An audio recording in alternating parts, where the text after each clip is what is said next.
Hello and welcome to another video from my NT/ND marriage. I'll do this one right after the other video because I don't know when I'm going to get the camera out again. I have the ability to record because Christmas means school holidays and people being around, and you probably recognise the different background because the setup how it was before. Hubby's moved the chair from there, so now I'm out in like the rest of the house where people can see and hear me, so that makes things a little bit tricky. I wanted to talk about a video that I saw by a man named Matt Townsend. I'm not sure where he's from and what he does, but I saw a video of him and he talked about, are you starved in your relationship? And again, this related to anyone, NT/ND, doesn't matter. He just was putting the question out there, are you starved? And starved is an acronym for a few areas which I'm going to talk about now. So S stands for safe. Are you safe in your relationship? So are you safe from being physically harmed, financially controlled, cheated on,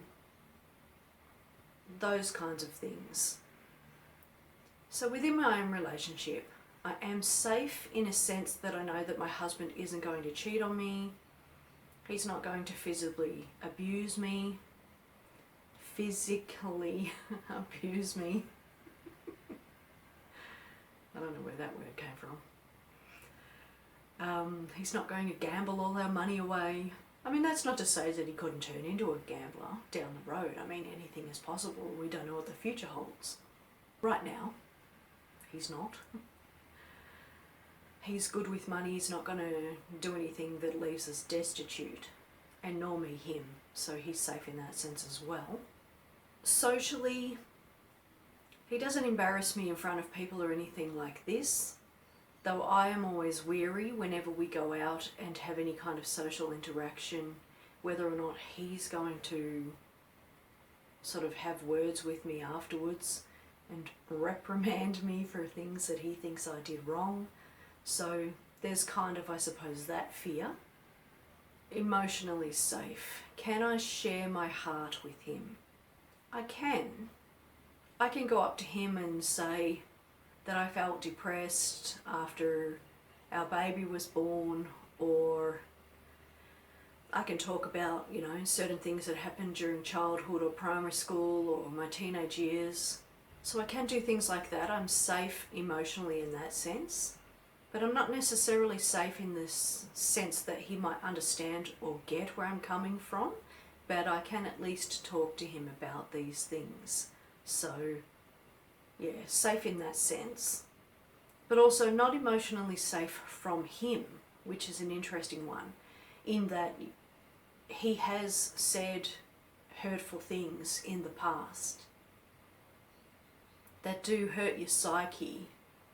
So I'm not emotionally safe in that regard, and even now that he has eased up on the critiquing and things like that, I guess I still feel unsafe in that sense. Like, I'm not sure that I trust him 100% that he's never going to do it again, or that I'm going to be able to recover, or that he would be able to help me recover. So that's a tricky one, the emotional side of things. Spiritually,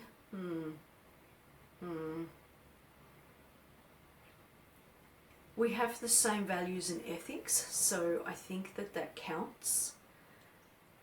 But I'm not really sure how much he would understand of a person's spiritual being, or even how much he would understand of his own spiritual being. But I don't necessarily feel unsafe, just maybe not fulfilled. I don't know if that's the same thing. T stands for trust. Can I trust his character, and can he trust mine? I think the answer to that for the both of us is yes. Now granted, he's always sort of been concerned that I'm going to not do something well break something, ruin the children's education.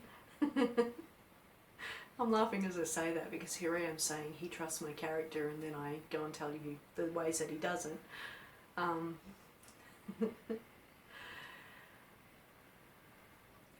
But at the end of the day, I think that our characters are, that we're good people and that we know that about each other.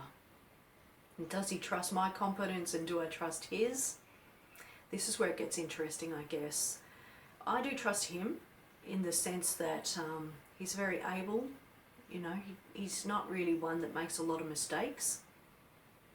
He will do random things like tile a floor and then not clean the grout off, and then go back days later and the grout is solidified all over the tiles. But then he'll grind that off and, you know, fix it in a way that kind of changes the colour of the tiles, but he fixed it. But that's not something that he does a lot or anything like this. So he is a competent person, I trust that he is. And in some ways he must trust that I'm competent because he works away a lot and leaves me at home looking after everything. But to have phone conversations with him in the past, I would never have imagined that he thought I was competent. It was almost like he was leaving me because I was the last resort, and he thought things were just gonna go bad because our conversations on the phone would always be about that. And when he came home from work, he would always be pointing out all the areas that I hadn't been competent. So his trust of me in that sense is low. However, it's unfounded, which does complicate things because I've never really been, an untrustworthy person. And yet he sort of sees me as that. A stands for appreciated. Are we and do we feel appreciated? And do we appreciate each other? Definitely more so now than in the early days. Once we started seeing a counsellor or 10 and they started talking about how you got to do like 8 or 5 compliments to every one insult. He did start to say things like, thank you for doing the dishes, I appreciate that. And I would say, thank you for going and doing the shopping, I appreciate that. And I say to him, if he's doing something that he's really good at, I say, you're really good at that. So we do that with each other. I feel like I'd always been appreciative more than he had been appreciative. But there are certainly moments where we didn't appreciate each other. But I feel like we've sort of grown into appreciating each other as time's gone by. And we've started to sort of learn, you know, that catastrophes aren't happening. I'm not as untrustworthy as he seems. I am doing more than he ever thought I was. And in saying that, just a quick interjection. One thing that I did find was because he worked away a lot and then he's got his special interests and he's really quite busy, he's not seeing me do a lot of things. You know, it's like if the bear craps in the woods and he wasn't there to see it, did it really happen? It was like that here. If I did something around the house and he wasn't here to see it, did it really happen? So I started doing a lot of things in front of him. Oh, he's home, let me wash the dishes. Oh, he's home, let me clean the shower. Oh, he's home, let me trim that tree. So that he could actively see that I was doing more than he thought I was, because he always assumed I was doing so little or not enough. And that did help in that sense, excuse me, in the sense of appreciation. If he sees it happening, then he can appreciate it. If he doesn't see it happening, he wouldn't know to appreciate it. R stands for respected. In the early days, I didn't feel respected. I would outright say I felt disrespected. When he was critiquing and fault finding and, you know, saying the odd offensive thing, ooh, it's hard to feel respected then. And because he's not a big complimenter and things like this, I didn't feel like he acknowledged or respected my values. We had a situation where after our first son was born, the one that was on the spectrum, not that that matters at this stage because we didn't know, he was about 1.5 years old. And my husband's brother came to stay with us. And after the baby was born, my husband was fully disrespectful. He was yelling all of the time about everything. Everything was an issue. He would yell that the toys weren't put away, then he would yell that the toys weren't out and the child wasn't playing with them. There was this major feeling of I could not win no matter what I did. And I was trying this and trying that, trying all these ways to be what it was that he wanted or needed me to be. And he couldn't see it and didn't care. He was only ever focused on the negatives and my failings. And a lot of those failings were perceived. So definitely not feeling appreciated or respected.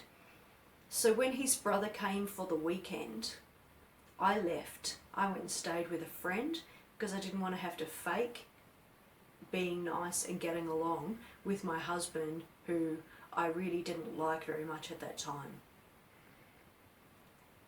He will bring that up every now and then as a story about how I embarrassed him. You embarrassed me by going away when my brother came over. Okay. Feel like you embarrassed yourself because you weren't being respectful. So that's an example of how disrespected I felt. I mean, even another story. I was carrying that child much earlier. He was only a few months old. I was carrying that child outside and we were having some construction done and I fell in a hole.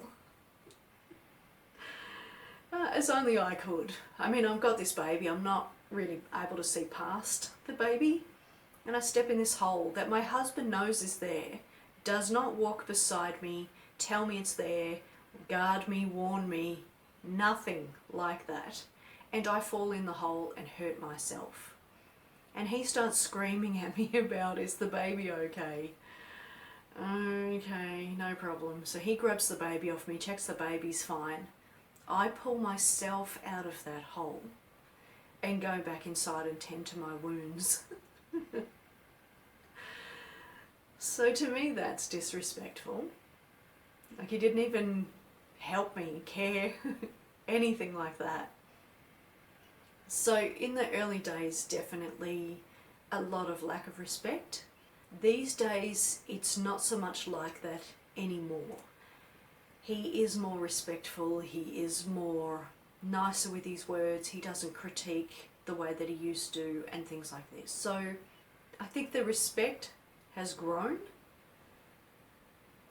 and I am respectful to him and respect him as a person. But for me over the years, it's the respect has lessened to a degree because of how he always treated me.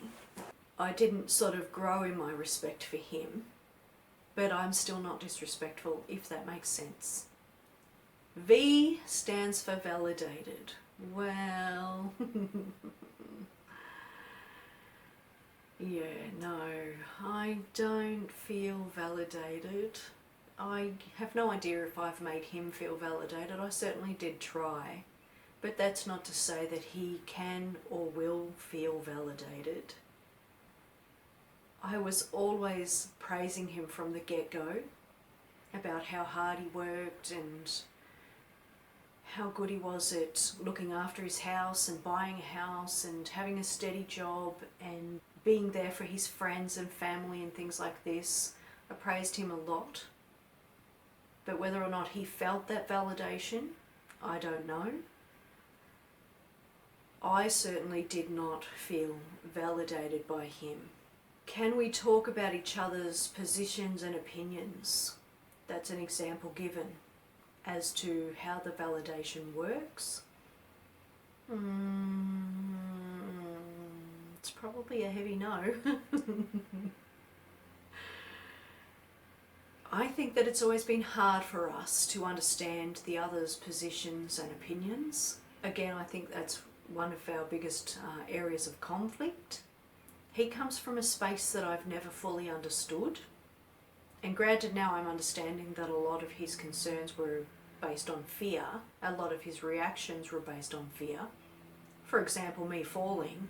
Obviously, he was fearful that I'd hurt the baby. And he saw me as a big enough, grown up enough person to look after myself, whereas the baby was more fragile. So he definitely comes from a place of fear. But at the time, I didn't understand that. And so I've definitely struggled to understand his opinions and his position, and vice versa. So I think validation, that's not something that we've had a lot of. We've had a lot of gaslighting in the relationship, him turning and twisting things to make it seem like I'm crazy or it's my fault. I don't think he's really understood very many positions that I've raised to him from how I feel about something. Hence why he thinks that I'm digging up the past if I bring up something that I struggle to get over. But in saying that, I have really made a valiant effort in the last few years to not mention things from the past because they can't be undone and he can't remedy them now. It's hard to resolve something that happened so many years ago, and it's probably almost impossible for him, being on the spectrum, to understand where it is that I'm coming from and how I felt back then anyway, or even to understand how he was feeling back then. So there's a lot of things that we just have to let go of in that sense. So yeah, I think validation is not something that we do have in our relationship. E stands for encouraged. This is a tricky one, because on the one hand he'll let me go and do whatever. If I want to take up dance lessons or hoop lessons or anything. Get a personal trainer. Well, that took some years for him to say yes, but anyway. He will let me do it. But he's not encouraging like... Or maybe he encourages but then he doesn't compliment or validate or acknowledge. It's a very complicated sort of thing for me. So in the early days I was really fit and lean and ate well, and he didn't appreciate that or encourage it. In fact, he was kind of discouraging. He wouldn't come for walks with me, he wouldn't play tennis with me, even though tennis was something that he did himself. He doesn't want to come to the dance lessons with me, and he doesn't compliment my efforts for doing them or staying in shape or looking after myself. I work from home and he is definitely discouraging in that. In that he said to me, the dog, the puppy. Yeah, he encourages me to go and get a beauty certificate. And then when I try to have customers here, he tells me that he doesn't like it and he doesn't want them here, and he doesn't like the smells of the products and yada yada yada. And so you feel discouraged, like you can't actually do what it is that you were going to do. When it comes to raising the children, he was kind of discouraging in the sense that he didn't want to play by my rules. He wanted to go against my rules. He kept telling me I was too strict. I don't necessarily feel encouraged. I feel like I'm allowed to sort of be independent, but not encouraged while I'm being that. Like I said, I find this one hard to explain, or hard to put into words. I feel like he's really oppositional. That's a word I would use. And that to me feels like the opposite of encouragement. So yeah, that's starved. There's no D. Did I miss D? It's not I haven't written it down, so I'm not sure if I've missed it or not, or maybe the word is just starve, but I've put starved anyway. That's starved in a relationship. And again, it's not related to just neurodiverse or neurotypical couples. Anybody can feel starved in a relationship. And let me know below if you feel that this relates to you. Are you starved in your relationship? Are you starving your partner? Is one starving and the other one isn't? Or are you both starving each other? Comment below. Love to hear from you. And thank you so much for taking the time to watch this video. And I really do apologise with the puppy in the background, squeaking and squawking with his funny toy. These things happen. Thanks for watching.